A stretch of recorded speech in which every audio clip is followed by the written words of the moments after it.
It's like we haven't missed a single damn beat. Hell yeah, baby! We're kicking off today's show by talking about the Montreal Canadiens, and none about the Stanley Cup Finals, which had concluded yesterday. Is it not mind-boggling that the last Canadian team to win the Stanley Cup was the Montreal Canadiens 30-some-odd years ago? I was not even born yet in 1993 when the Canadiens won Lord Stanley's Grail. It was that long ago. And I think for a lot of us, watching all of these Canadian teams making the finals, Vancouver in 94, Calgary in 04, Edmonton in 6, Ottawa in 7, Vancouver in 11, Montreal in 21, and then Edmonton in 24 and 25. This has been a Canadian hockey narrative for the ages that has spanned the past 30-some-odd years, that Gary Bettman's NHL has not seen a Canadian team crown the champs. And who knows if that's going to change anytime soon.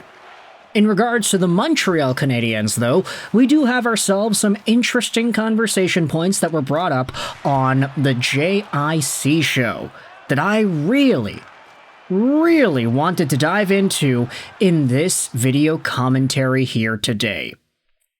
There was a piece, an article, a TV hit that was written about and discussed about on the JIC show that goes out there and asks the question as to whether or not this particular forward could find himself in Montreal. Malkin to the Habs. Why not? This will be linked in the description. There is a video segment of what they talk about on the television program, but I love this idea. Not necessarily because I think that this is the best player and the best person for the job in Montreal for second line C, but because it does make sense if you wanted to drag it out and stretch it in a certain way.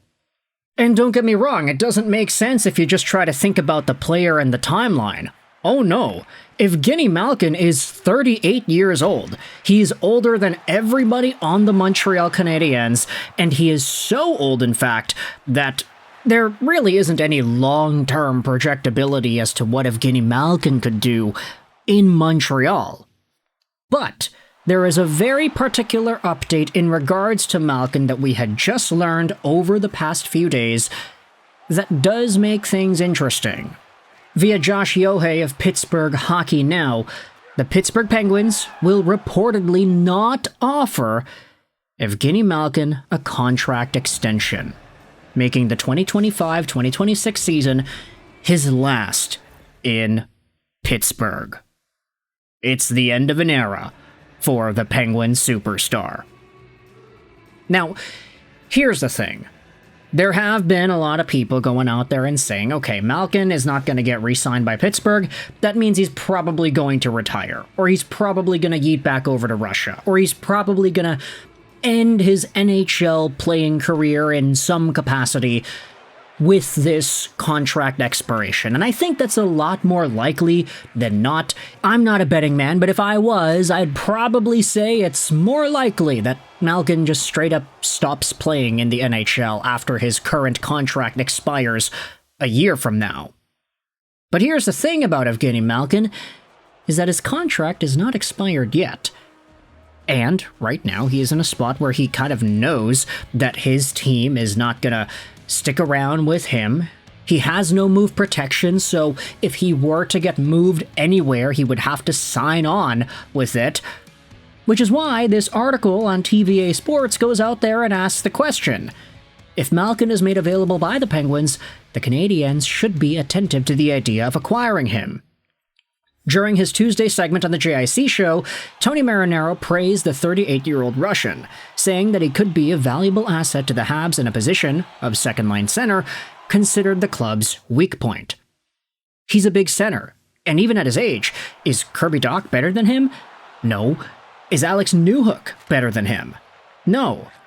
Who is Ivan Demidov's childhood idol? He asked. In an ideal world, the Canadiens would like to get a center in his prime at 26, 27 years old. But if plan A doesn't work, would you say no to Malkin? Given his age, we can't ask for the moon here. He would be a great plan B.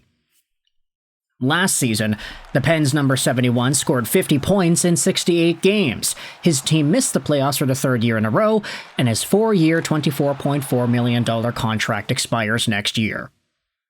For those that are trying to do the mental math, yeah, he's making $6.1 million a season until the end of next year, and that 50 points in 68 games is just 2 years removed from being a point-per-game stud at 83 points in 82 games. And it's 6 years removed from being well over a point per game, where Malkin absolutely torched the league with 74 points in 55 games. I get it, he was 33 years old at that time, so it's not really a fair comparison, but still. Evgeni Malkin is a superstar, and he was a league-defining superstar that was essentially the closest to Sidney Crosby's Leon Draisaitl that we're going to get out of any duo top-tier stud pairing in the NHL this generation, really. Malkin is obviously far from his prime. But if the Pittsburgh Penguins go down such a far, heavy turn into a rebuild, then maybe it is possible that a player or two decides, okay, well, if I'm not really needed here, if the team really wants to get me somewhere else so they can get some assets, then okay, why not? I would absolutely love the idea of Malkin heading over to Montreal, not just because, there could be a new reinvigoration for the guy in this city, but because this city would be reinvigorated by him. Might I remind you the last time the Montreal Canadiens grabbed on to a super old Russian dude tailing towards the end of his NHL career, it was Ilya Kovalchuk. And that guy was not only super helpful in Nick Suzuki's development, but he was a short-term star in Montreal. Now, I get it. When Ilya Kovalchuk was playing for the Montreal Canadiens, he was 36 years old. Malkin's 38, turning 39, so he's going to be in a much older territory age-wise. But still, Malkin, I think he's a lot better today than Ilya Kovalchuk was when he had started re-entering the National Hockey League with the LA Kings and inevitably the Montreal Canadiens. I think there is a lot more translatability of skill, and Malkin being a mentor for a guy like Demidov would be such a unique opportunity. Forget Sidney Crosby reconnecting and finishing the story by playing on the team his dad was drafted on. Evgeni Malkin could be a really interesting mentor for a guy like Demidov.